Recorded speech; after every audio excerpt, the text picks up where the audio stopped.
Hi, thank you for tuning in to Blanc Watchdogs podcast. Your host, Lonnie Adkins. And Monica Shapiro. And today we have a special guest. Do we ever? Someone I'm proud to call a friend and our sheriff of Genesee County and candidate for governor. That's right. Chris Swanson. Thank you. Welcome, Grand Blanc and surrounding areas around the world. So what do you got, Monica? What do you want to talk about? Well, I'm very happy to meet you because you have a humanitarian approach to law enforcement that I think is just what we need in society. It's a healing. You know, you are going after the bad guys hard, but you believe in their rehabilitation. The Ignite program is just so impressive. And then you go back further to the famous handshake, crossing the line at the Black Lives Matter. Somebody had to do that, and you did it. That's right. And it made nationwide attention. And it brought, one of the things we say on our podcast about Chief Gent is that he achieved power by doing positive things, improving the fire department, getting the guys to function together as a brotherhood. Mm-hmm. Those are great things that he brought. And he gets power out of that. You know, it's a positive kind of power, and I believe that that's what you are about. You know what, I'd just like to say one thing. So before we get into some of that, I just have to know, you know, you have this great job being sheriff. You've been a great sheriff, still are. Thank you. Why governor and why now? Well, preparation and opportunity. When those things intersect, that's where you succeed anywhere in life. And so for 53 years, I had prepared my life to seek opportunities to do the greatest good for the greatest amount of people. And so I graduated from Grand Blanc in 1990, started the Marine Division in 91, got hired in 93, 33 years on the job. I've done, like what Monica said, things that have been seen and viewed and modeled around the state, the nation, the country. Mm-hmm. So there's another opportunity to do this for 10 million people. Mm-hmm. And so when you're prepared, mind, body, and spirit, and you've got a litany of achievements that people can see and point to like, wait a second, he just doesn't say what he's going to do. Mm-hmm. Look what he's done for the people, not for me. Yes. It's a selfless act if done the right way to say, I want to do this more as an executive level. That's why we're doing it now. It's an open seat, 2026. And that's why we're doing it in preparation. The role of sheriff is to enforce laws and maintain order. The role of the governor under the Constitution, enforce laws, maintain order. It's an easy transition. It's great. Yes. Yep. Yes. Absolutely. Yeah. So, but I want to speak to you. I was going to do governor second, but the first questions that we have are we're talking to you right now as in your role as Genesee County Sheriff. Right. I initially contacted you because, you contacted me actually. You called me up because I gave you some money at the beginning of the campaign. So I got a personal phone call. That's what thankful. You get. And then they call up and they actually talk to you if you have ideas. And so we talked about. Isn't that the way government should be? Yes. Oh. Yes, it should be. I'm not used to that. Not here. Right. All right, so you were very forthcoming, and what we discussed was in light of the recent shooting, I had read an article in the New York Times about an upstate New York community that had a terrible shooting, and the governor mandated that every county in New York have this special task force to unite law enforcement and mental health and addiction specialists and everybody in the county to sort of form a safety net for the people who were apt to do this. Yeah. And they were doing that in New York State. And this piece was about 109 people may have prevented a shooting. And they told the story of a young man that they had followed. So I sent that to you and I said, shouldn't we be doing something like that here? And then Lonnie had been talking about the mental health millage and how we had millions of dollars that we were giving to the county for the mental health millage. And where's the accountability? And that sent me back to read the actual millage that we all voted for in good faith. It's for the purposes of reinforcing the Genesee health system with sufficient public health infrastructure to improve the treatment of people with mental health needs, to address law enforcement, first responders with crisis intervention teams and mental health response training, to address law enforcement and health co-response, jail diversion, all these things. That is what we wanted. We were voting for that. Right. Mm-hmm. And in Grand Blanc Township, this guy fell through the cracks of that system, and we give the most money to that. We voted for that. We give the most money to the county on any given millage. And so I say that you failed. And what I'm interested in is we forked over all this money for this millage, and I feel like we want some of that back because we had this incident. And I just think there's a big gap between, I know that someone will fall through the cracks, but nobody even is asking. Maybe they're asking the question and you can't release the information about, what contact people had with him, if mental health people were aware of him, if he was being cared for. I mean, could you maybe explain what the mental health millage is in your mind, Chris, or share a success story of that millage? I'm going to speak broad and personal. So Great. Number one, nobody can say that they don't know somebody who struggles with mental illness. I consider mental illness sometimes like being physically sick sometimes. It comes in stages. Some people are sick physically for a long time. Sometimes it's just you're in a bad season. So we have to remove the stigma of what mental illness is. Exactly. It can happen to all of us. Absolutely. Number two, when that happens, you have to have resources. Yes. And we have that. We have great resources that you just read off there, Genesee Health Systems, the Flint Health Coalition. You have, those places where people can go to get the help. Right. This office of sheriff, we have taken advantage of not only that fund, but also what's called critical training, CIT training, that has equipped our officers to handle mental health crisis, not to criminalize it. Absolutely. And all the training is done at Grand Blanc Township Police Department. We've trained our own agency, all of our patrol officers. It's a 40-hour-a-week course because not everything is a crime to arrest. Exactly. So I will say that. I mean, exactly. In Genesee County It's is a good big idea, county. right? There's a lot of things. There's a lot of there's a lot of crisis intervention that we have now that we didn't have. I got to be honest. That we didn't have before that, yes. A lot of these yes. crises are many times 24, 36, 72 hours. We get them on a path. We get them regulated. Many times and they're you never co-addicted. hear about it. Or at least they're tracked and they're given trapped. a pathway to come back. Yes. Oh my But God. that is so makes the smart. most sense. See, that's like a great sheriff. Right. That's Thank what you. will make you a great governor. Well, I appreciate it because Yes.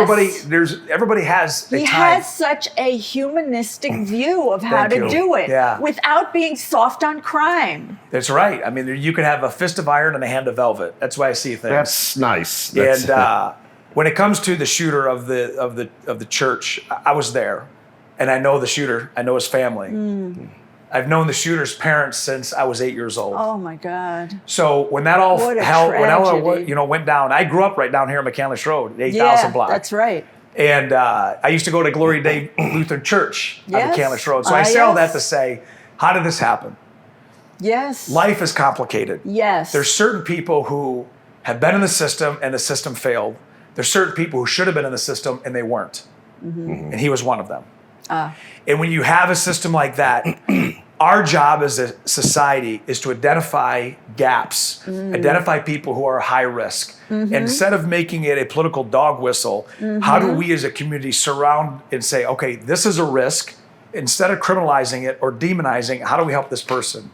Yes. On the way here, on the way to this podcast, there's an incident that happened last weekend at a church just north of Howell. It's on the south border of Genesee County. It's in Livingston. This individual went 2 different times and threatened the people at the church. Threatened. He's got a lot of issues in Argentine. He was just arrested just within the last hour for pulling a knife on a Uber driver. Oh my God. That's the kind of individual that we need to use the system Yes. to make sure that not only he doesn't have access to weapons, but he Yes. has got a pathway not to be violent. These are Yes. the most complicated situations Yes. because like a shooter, the lone wolf shooter is the Yes. most dangerous person. Yes. They're not affiliated with a party. They're not affiliated with a group. They have an ideology that many times obsesses them, and they Yes. act out when you least expect it. Yes. This is a real threat, and everybody's got to be aware Identifying of them it. is hard. And you also cross the line if you're going to, you could be thought police or something. You could be really intruding on people's actual rights if you have to. But I like you are not soft on crime. You are No. saying, let's rescue these people. Just like Ignite, everybody hears about Ignite. It's such a good It program. makes sense because it's a culture change. And for 5.5 years, we've educated inmates in the jail, whether it's GED diploma, barber college, whether it's plumbing, I love pipe that. fitting, whether it's welding classes. We partner with Mott, U of M. And when you think about that, I want to make it very clear that I've never written a letter to a judge on behalf of an inmate. I've never advocated for any inmates because it's not about that. It's Right. while you're in jail. If I can help you from never coming back to jail, Right. guess what? You're not offending. You're not breaking into people's houses. You're not creating a crime. When that happens, everybody wins. When we look at the stats of Ignite after 5.5 years, we have dropped jail volume. The people in jail, over 100 inmaits, Wow. which is a Great. $7,200 savings per inmate to the community. Yes, That means we've saved yes, Genesee County $750 yes. million. Statewide, that would be Fantastic. huge. Millions, Huge. hundreds of millions. And then on top of that, we put them back in the workforce. So one of our clients that we use, WGS, over 200 inmates and went from jail to the manufacturing plant. He allows them to plug their tether in while they're working. We've not only done that, we've reduced crime by nearly their 25%. Wow. We've reduced homicides by 40%. So you have accomplished these things. You have solved a lot of your goals Right. as the sheriff. Right. So I take it all back about you.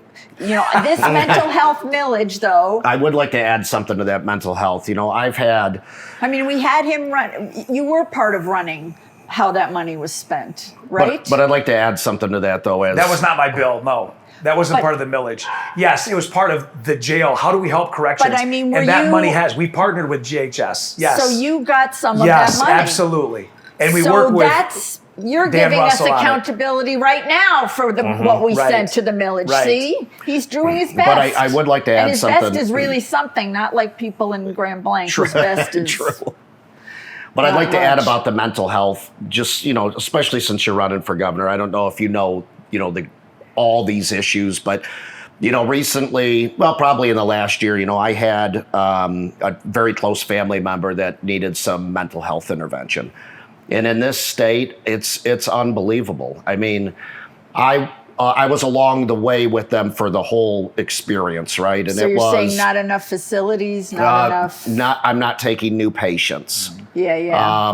There's Not not enough enough mental in the health area. infrastructure. It's very weak in a lot of areas in the Personnel-wise, state. Yeah. And Yeah. I don't know the answer to that, but I do. You do? you do. Yeah. Let's hear What it. would you do? Supply and demand. The demand of mental health treatment is great, and it's only becoming more and more needed. So let's Yes. across the board realize whether you're from Marquette down to Monroe, from St. Clair all the way over to the west side of the state, everybody can realize and attest that I know of somebody who struggles with mental illness, okay? Right out of the gate. In order for us to treat that, there's different levels of treatment. I know this being a paramedic. There's different ways to triage patients. You have patients that have minor injuries and people that have crisis injuries. So in Michigan, in the Engler administration, they decimated any facilities that had people go to that were not jails. They were mental health facilities. Whether they worked or not is irrelevant. Right. There was a place to take them to allow them to 24, 36, 72-hour crisis de-escalation. Yes, so they your don't poor exist. family had a place to take them. Do you know where those patients go now? To the streets? ER room or Jails, Jails. Oh. the streets, and hospitals. Wow. The system capacity is not built for the amount of need. So here's what we do. Yes. The state of Yes. Michigan is a two-part, Upper Peninsula, Lower Peninsula. 7 districts. In those 7 districts, some of them have more resources than others. Genesee County does. Wayne County does. Washtenaw, Oakland, But what about way up here in Tuscola County? What about over here in Sheboygan? You break them up in districts and you use facilities that have people that can take folks in for 24, 36, 72 hours. You telemed in the experts. Not every community has psychiatrists, psychologists, and social workers. Yeah, there's But with telemed. technology, you can telemed them in. Now you put them in a safe facility. Yeah. You bring them down. You regulate their medicine. You give them a pathway to go back into society. Give them homes. Give them a place to stay. Give them their food. Give them the bare necessities. Otherwise, Bare they're going to go right back necessities. out That's and society's reoffend. responsibility. Michigan has to be serious about giving mental health options to the entire state. Very Yes. good. Very good. Very, very good. Yep. Very It can be done. impressed. Yes. Thank you. And it extrapolated from a little conversation about Grand Blanc. So that's very good. I'm very impressed. Thank you. Well, I also want to ask you about your ideas about road funding. That's a big thing I think about and talk about all the time. But I'm interested in I have said this to different representatives of Governor Whitmer that I've seen at functions. Before pre-Snyder, there was a pile of money allocated to local road commissions, so that in our case, the road commission participated in these local road repairs, 25% of the cost. And Snyder took that out, and it never got put back in. And, it was a nice tax cut, but the people that are in neighborhoods are paying Right. $2,000 extra a year to get their roads repaired. And we missed that participation. And yes, we're fixing the damn roads, but we're making individual taxpayers shoulder all the burden for public roads in their subdivisions. So think of it this way. The roads is kind of like the Mackinac Bridge when you want to paint it. You start from the Lower Peninsula. By the time you get to the end, It needs it go again. back and start over. Right. That's what Needs it roads need to again. be like. Yes, road is especially like living that. in our environment with the harsh winters and the season change. Yes, Number yes, one. yes. Number two is you're right. There was not a sustainable plan. That's why when Governor Whitmer came in, she used the tagline and she took Fix out the damn bonds roads. and it was great. It makes sense. It I mean, there was does. times. I remember on 69 seeing massive potholes. I'm thinking Yes. someone's going to die, and somebody did. A motorcycle hit, And rolled, went. and got ran over by a truck. Oh And so my God. you triage the roads like you do any other thing. Yes. The first thing is your Yes. interstates, and then from there you go to your M roads, and Right. then you go to your secondary roads, Right. and then you go all the way down. But local government, that's why revenue sharing is so important. That state give money to local governments so they can do their part. Yes. The revenue sharing, which is many times on the block, it doesn't allow local governments to help fix their own communities while the Right. state is fixing the bigger issues. Yes. In this current But you budget, have which to is give one of the them, reasons yeah. why there was almost a shutdown, is because there was a debate on how do we keep sustainable road funding so it continues to be in the budget. Otherwise, we're going to have to take out more debts and more bonds. And we're only pushing the can down the road by taking out a loan Debt. against the state. So now the sustained budget that's in there to fix the roads, it was not only just agreed upon, but labor, operating engineers, iron workers, those who do the roads, they're in full support because it's They got to be a want those line item jobs, that yeah. is sustainable, not Yeah. just during a governor's reign or a governor's term. It's got to be something long term, and we're Right. on that track. The governor has fixed 24,000 miles of roads and Yes. hundreds of bridges. And we you see know it. what?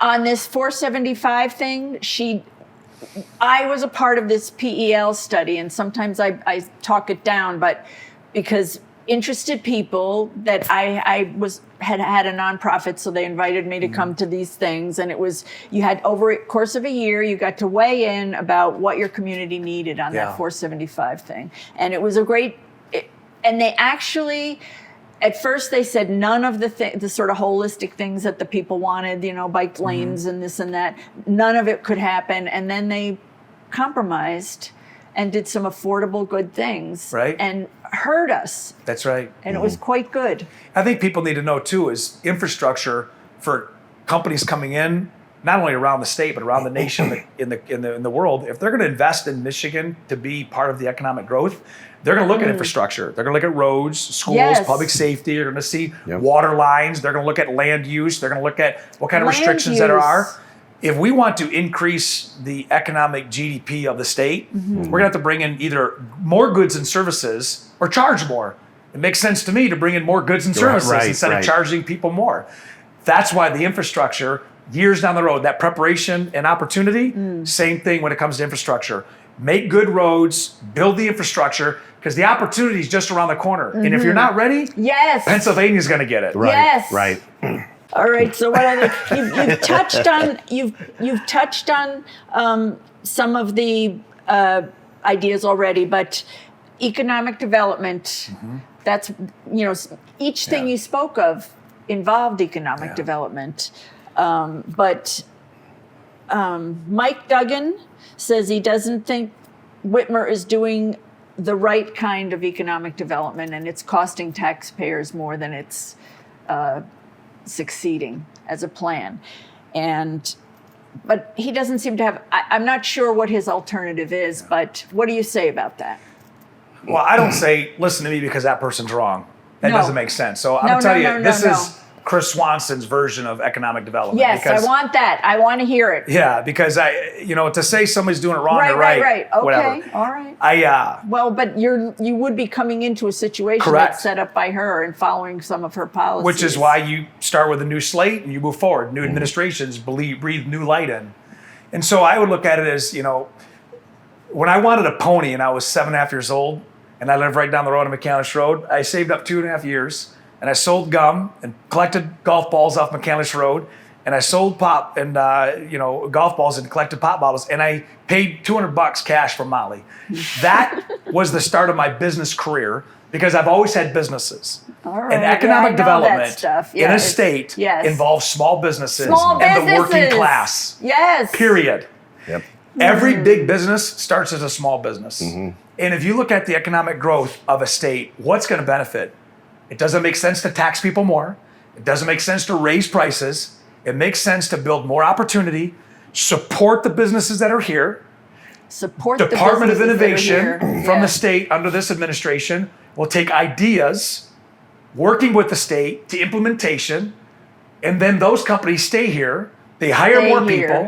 Those people bring other people. They go to your car washes. They go to your school. Yep. People build the economy. Well, that's economic development. Well, arguably, something like the mega site and trying like heck to get great big factories that employ a lot of people, bringing a big factory into a town and giving them all kinds of tax breaks and doesn't really end up helping us because they leave 30 years down the line, they leave. At some point they leave. It's a sort of a false prosperity. So think of this as like an ecosystem. And when you look at all these pieces like the mega site, 10,000 jobs, minimum salary $100,000. So you look at like any industry, people, goes back to how you're going to build Michigan economy. Well, you have to attract new industry. You have to support that's here. So how are you going to attract new industry? Without destroying the way of life of the communities. Correct. Which are sort of overall funding everything. These little communities paying their full tax rate and their businesses, their small growing businesses. Right. Bringing in a mega site destroys that town. It's a big, giant business. But I don't agree with that because here's why. Let's just say this is a 7-year plan to build it up to that 10,000 person. Whenever those opportunities come in, you get with the local governments first and say, how do we partner with you? Many times it's how people message destroys the project.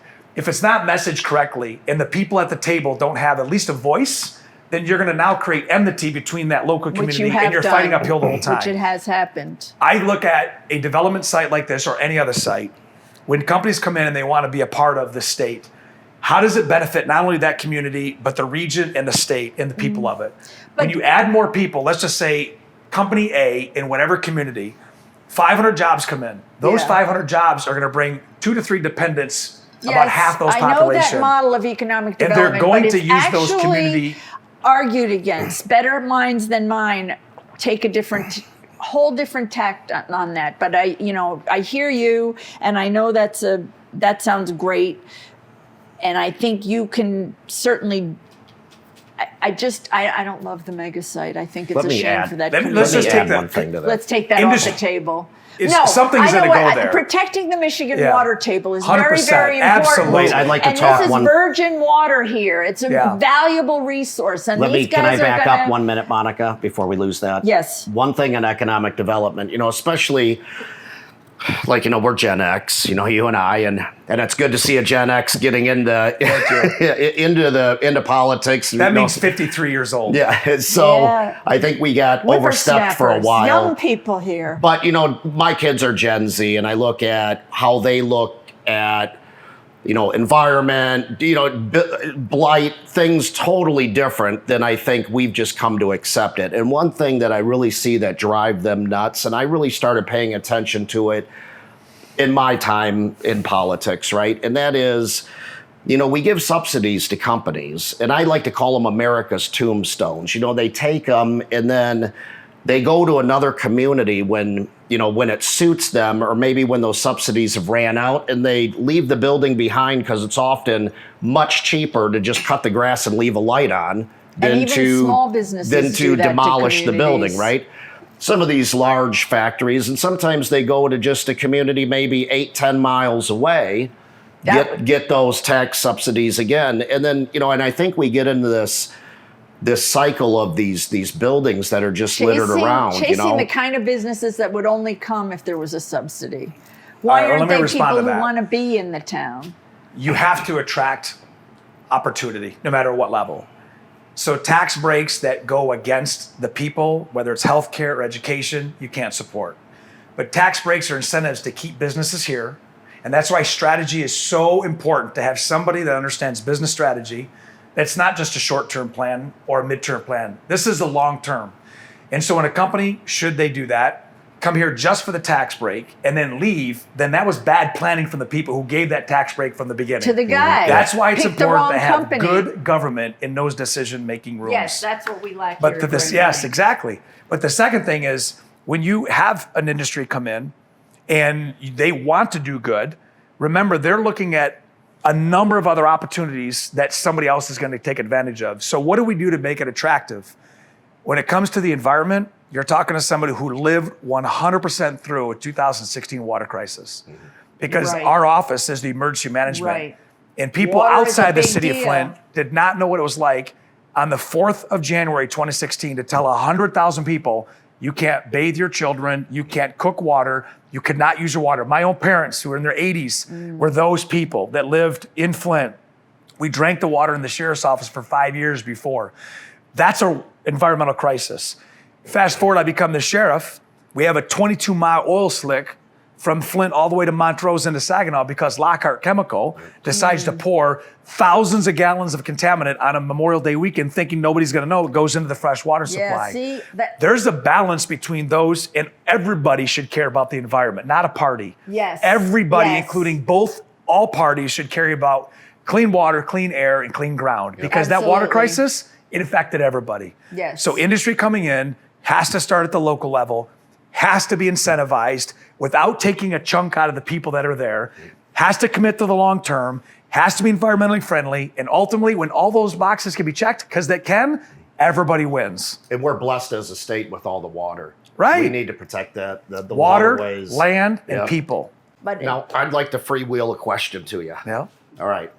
So, we're a bipartisan podcast here. So, you're running on unity, and, and I've known you for a long time, Chris. I really like you. And, I think, okay, as a Republican, like a couple of the Republicans that are running, they're one of the messages that really got my attention. I don't think it's doable, but eliminating local property taxes or capping them. Now, I see property taxes as getting pretty high, and I know you've mentioned the gas tax holidays, 29. and some other ways to reduce taxes. Right. So, do you have anything to add to that, or? Two things. What started the whole property tax thing is what Florida said they're going to do. Yeah. We don't have Disney World. Right. We don't have half the country visiting down there from the East Coast during the wintertime. use We don't sales have tax and correct. hotel We don't tax. have the industry. Yeah, that industry isn't To just our make one. up We don't that have correct, a travel right. one. Yeah. And imagine Plug all the these- hole. All these beautiful resources that you have here that should something happen at this address, your police, fire, EMS, Yeah. your sewer, that's all paid for by people's property tax. Right, of Okay. course. So there's a lot of local control over property tax, number one. Number two, my job as a sheriff is to make people's lives better. My job as the governor is to do the exact same thing. Right. And so my economic plan that we just talked about also involves, how do I make your life better by saving you money per month? What if it's $300 a month? To this family may be different than this family. So how do you do that? You look at how you can reduce costs that you pay at the state level. We're going into hunting season. How do you reduce the hunting costs? How do you reduce licensing costs? How do you reduce license plate costs? How do you reduce gas tax holidays? It's 31 cents a gallon that the state gets on gas tax. Let's just do it for Memorial Day, on 4th of July, and Labor Day. Let's just give people the opportunity to get cheaper gas for 3 All year days round. to travel the state. And you know yeah. where they're going to go? 3 days, Big They're going to travel go to days. restaurants and hotels. Yeah, We yeah, created yeah, a yeah. staycation environment. Right, If I can right. just help people save a little bit money on their state income tax, if we can cut costs, save money, imagine if we save $4,000, $5,000, $6,000 per family. Yeah. We don't need to raise taxes to do it. We spend efficiently, spend effectively. Yes. We don't need to cut services. There's a ways to do it. Absolutely. That's- Well, there I'm going to is. use your That- tagline. That just makes sense. That just makes It sense. just makes sense. Right? That Right. makes sense. That Right. is exactly right at Yeah. the local level. And it must be correct at the state level. I mean, people need to know that, Efficient. as a sheriff, I operate in the same structure of a government as the governor. I'm the Yes. executive branch leader. I work with the county board, that's the legislative branch, and I Yes. work with the courts, that's the judicial branch. My budget is, 40 million plus, and I take over 275 people I employ, and 1,000, inmates in the jail and on tether, and 450,000 plus people. I say all that to say that the role of government is running an efficient business. And when you look at, if I was the sheriff and I have a budget every year, Yes. from October 1st to An September efficient 30th, business. I spend the people's money as though it's mine. Yep. And I am a very frugal and very conservative and aggressive and moderate spender when it comes to the right reasons. Yes. And if something is being spent that doesn't make sense, don't spend it. Okay. Compare that to our local government here because they are not efficient at using the resources. That's what bothers us. And he talks about running the place like a business, but without your heart, without your desire to do good with that. It's not power. For I'm not power's involved in sake. Grambling politics. I I don't you know can't specifics. Speak to what we're talking about, right. but I'm just Yeah. you personally Yeah. are the kind of leader that our gent is, our chief gent. Well, I think it's a it's good not. thing. I don't think politics is rocket science. If you're just honest and you have integrity, Running a township people like are a gonna business isn't a support dirty you. word. I think they will. Thank you very much. Thank you. Gosh, thanks for taking the time and coming on. As always, it's good talking to Thank you, in yes. any setting. Yeah, So, I appreciate it very much. Yes, and I appreciate your support and your platform. This is going to reach people from all over, and my main reason for coming on these shows is for people to know who Chris Swanson is, and you allowed me that opportunity. So thank Yeah. you. Thank you for tuning in to Blanc Watchdogs podcast. This is Lonnie Adkins. And Monica Shapiro. Tune in next time.